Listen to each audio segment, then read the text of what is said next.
बच्चों, आज हम पढ़ेंगे कक्षा 10वीं की इतिहास का 5वां पाठ मुद्रण संस्कृति और आधुनिक दुनिया। इस पाठ से जो प्रश्न बन सकते हैं वो महत्वपूर्ण बिंदु इस प्रकार हैं।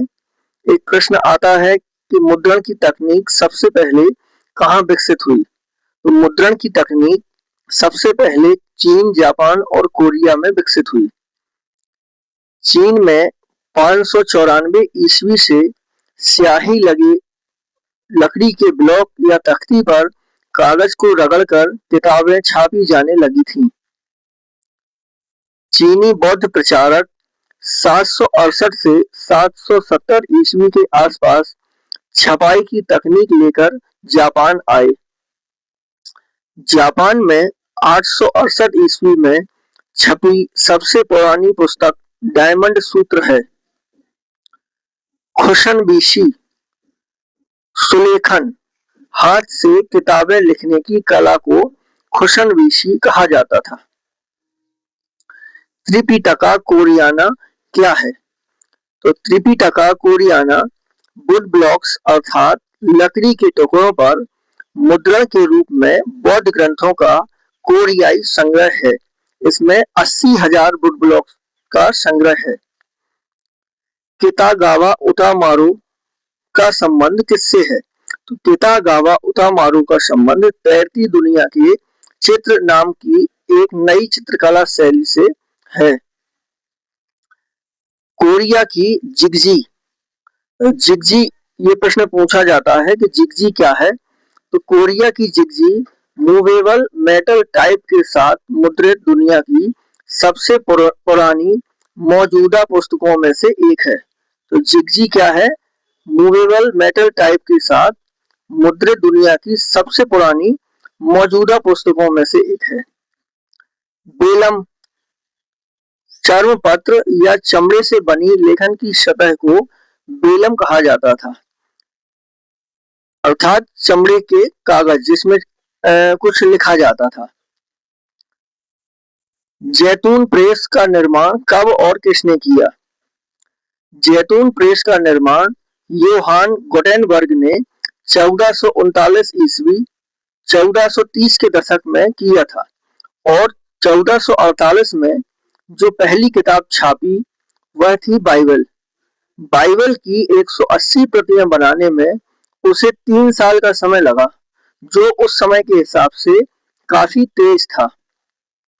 तो जैतून प्रेस का निर्माण किसने किया? योहान गुटेनबर्ग ने 1439 में, अर्थात 1430 के दशक में।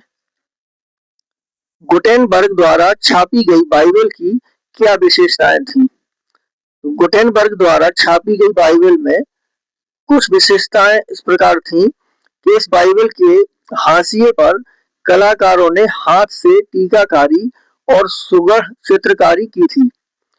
कोई दो प्रतियां एक जैसी नहीं थी, हर प्रति का हर पन्ना अलग था।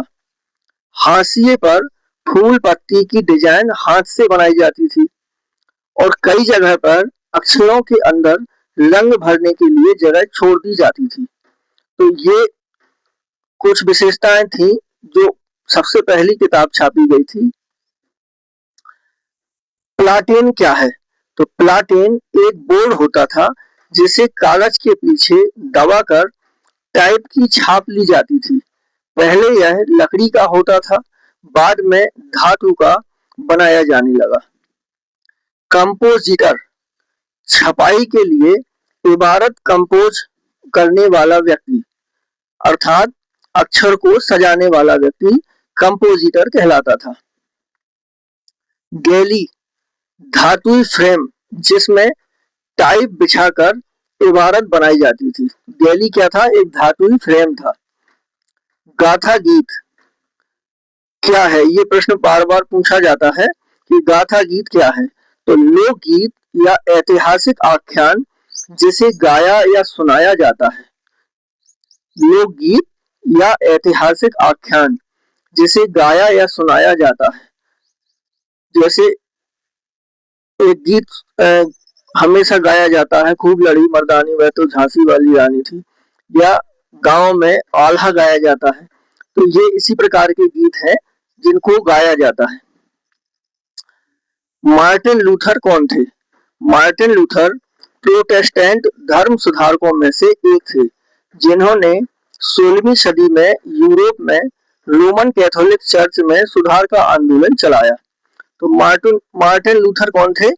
धर्म सुधारकों में से एक थे, जिन्होंने 16वीं सदी में यूरोप में रोमन कैथोलिक चर्च में सुधार का आंदोलन चलाया। मार्टिन लूथर ने कहा था कि मुद्रण ईश्वर की दी हुई महानतम देन है, सबसे बड़ा तोहफा है। ये मार्टिन लूथर ने कहा था, मुद्रण ईश्वर की दी हुई महानतम देन है, सबसे बड़ा तोहफा है। मेनोकियो कौन था?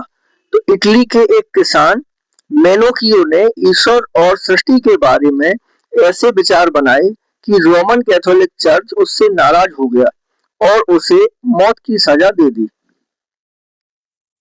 इक्विजिशन अर्थात धर्म अदालत, धर्म विरोधियों की पहचान करने और सजा देने वाली रोमन कैथोलिक संस्था को इक्विजिशन कहा जाता था।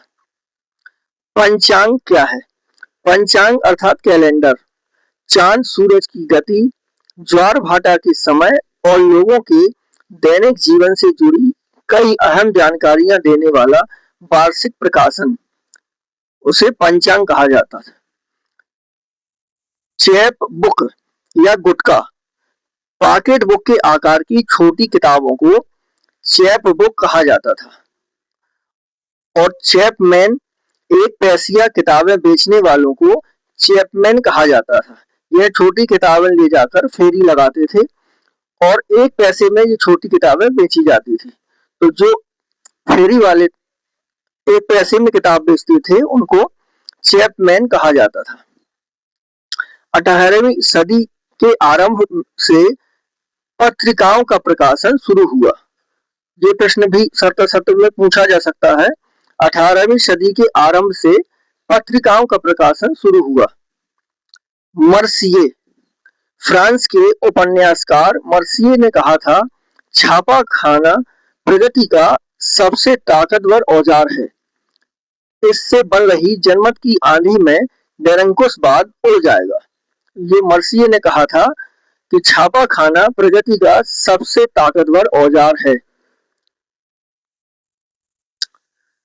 क्या मुद्रण संस्कृति ने फ्रांसीसी क्रांति के लिए अनुकूल परिस्थितियां रची? ये प्रश्न भी आ सकता है कि मुद्रण संस्कृति की फ्रांसीसी क्रांति में क्या भूमिका रही।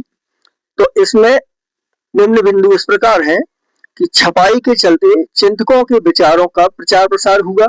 उन्होंने रीति रिवाजों की जगह विवेक के शासन पर बल दिया और मांग की कि हर चीज को तर्क और विवेक की कसौटी पर ही कसा जाए। दूसरा, छपाई ने वाद विवाद संवाद की नई संस्कृति को जन्म दिया। इस तरह बनी सार्वजनिक दुनिया से सामाजिक क्रांति के नए विचारों का सूत्रपात हुआ। तीसरा, 1780 के दशक तक राजशाही और उसकी नैतिकता का मजाक उड़ाने वाले साहित्य का ढेर लग गया था। भूमिगत घूमने वाले इस साहित्य ने लोगों को राजशाही के खिलाफ भड़काया। तो इस प्रकार फ्रांसीसी क्रांति के लिए महत्वपूर्ण भूमिका छपाई की तकनीक की रही। निरंकुशवाद, राजकाज की ऐसी व्यवस्था जिसमें किसी एक व्यक्ति को संपूर्ण शक्ति प्राप्त हो और उस पर कोई कानूनी या संवैधानिक पाबंदी ना हो, ऐसी शासन व्यवस्था को निरंकुशवाद कहा जाता है, जिसके शासन पर किसी प्रकार का कोई कानूनी या संवैधानिक नियंत्रण ना हो। मशहूर विदेशी लेखिकाएं जैन ऑस्टेन, ब्रांट बहनें, जॉर्ज इलियट आदि। कुछ मशहूर विदेशी लेखिकाएं हैं जैन ऑस्टेन, ब्रांड बहनें, जॉर्ज इलियट आदि। और मशहूर भारतीय लेखिकाएं हैं रस सुंदरी देवी, ताराबाई शिंदे, पंडिता रमाबाई, बेगम रोकैया शेखावत। ये प्रश्न भी पूछा जा सकता है। मशहूर भारतीय लेखिकाएं हैं रस सुंदरी देवी, ताराबाई शिंदे, पंडिता रमाबाई, बेगम रुकैया शेखावत। 19वीं सदी के प्रमुख धर्म सुधारक। और ये भी प्रश्न आ सकता है कि 19वीं सदी के महान पुरुषों के नाम बताइए जिन्होंने जाति व्यवस्था के खिलाफ आवाज उठाई या समाज सुधारक। तो डॉक्टर भीमराव अंबेडकर, ईवी रामास्वामी नायकर, महात्मा गांधी और ज्योतिबा फुले आदि ऐसे महान पुरुष हैं जिन्होंने जाति व्यवस्था और समाज सुधार के लिए प्रयास किया। लक्ष्मीकांत बेजबरुआ असमिया साहित्य के वरिष्ठ रचनाकार थे। पांडुलिपियां क्या है? पांडुलिपियां ताड़ के पत्तों या हाथ से बने कागज पर नकल कर बनाई जाती थी। पांडुलिपियां ऐसी पुस्तकें हैं जो ताड़ के पत्तों पर या हाथ से बने कागज पर नकल कर बनाई जाती थी। प्रिंटिंग प्रेस सबसे पहले 16वीं सदी में भारत के गोवा में पुर्तगाली धर्म प्रचारकों के साथ आया। तो प्रिंटिंग प्रेस सबसे पहले 16वीं सदी में भारत के गोवा में पुर्तगाली धर्म प्रचारकों के साथ आया। कैथोलिक पुजारियों ने 1579 में कोचीन में पहली तमिल पुस्तक छापी। 1780 में जेम्स ऑगस्टस हिक्की ने बंगाल गजट नामक साप्ताहिक पत्रिका का संपादन शुरू किया। यह भारत का पहला अंग्रेजी अखबार था। 1816 में गंगाधर भट्टाचार्य ने कोलकाता में बंगाल गजट नामक साप्ताहिक पत्रिका का प्रकाशन शुरू किया। यह भारत का पहला देशी प्रकाशन था जो बंगाली में था। संवाद कौमुदी का प्रकाशन राजा राम मोहन राय ने 1821 से शुरू किया। केसरी समाचार पत्र बाल गंगाधर तिलक ने प्रकाशित किया। वर्नाक्युलर प्रेस एक्ट क्या था? वर्नाक्युलर प्रेस एक्ट 1878 में लागू किया गया, जिससे सरकार को भाषाई प्रेस में छपी रपट और संपादकीय को सेंसर करने का व्यापक हक मिल गया। अब सरकार किसी रपट को बागी घोषित कर सकती थी और अगर चेतावनी नहीं मानी तो अखबार जब्त किया जा सकता था और मशीनें छीनी जा सकती थी। तो वर्नाक्युलर प्रेस एक्ट क्या था? प्रेस की आजादी पर पाबंदी लगाने के लिए यह एक्ट बनाया गया था। उल्मा इस्लामी कानून और शरिया के विद्वान को उल्मा कहा जाता था। फतवा अनिश्चय या असमंजस की स्थिति में इस्लामी कानून जानने वाले विद्वान मुफ्ती द्वारा की जाने वाली वैधानिक घोषणा को फतवा कहा जाता है। तुलसीदास जी की रामचरितमानस का पहला संस्करण 1810 में कोलकाता में प्रकाशित हुआ। कुछ पुस्तकें और उनके लेखक। गीत गोविंद जयदेव ने लिखी थी।